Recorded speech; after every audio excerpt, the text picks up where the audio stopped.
Hey guys, and welcome back to this channel. In this video I'll be showing you guys how you can place text behind an object on CapCut PC. So I have this video right here and I'm just going to copy and paste that. Then I'm going to select cutout and I'm going to select auto cutout. Don't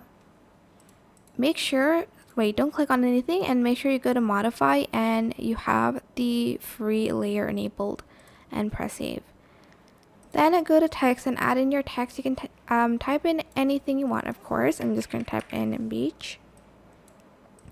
And right now this text is still on top of the object.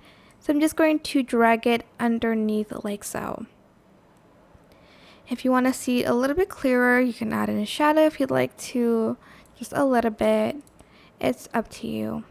And that's it. Super simple and easy. I hope this tutorial was helpful for you guys. Don't forget to like, comment, share. Also subscribe to this channel if you haven't done that already. If you have any more questions, just leave it in the comment section down below. I will try my best to answer them all for you guys.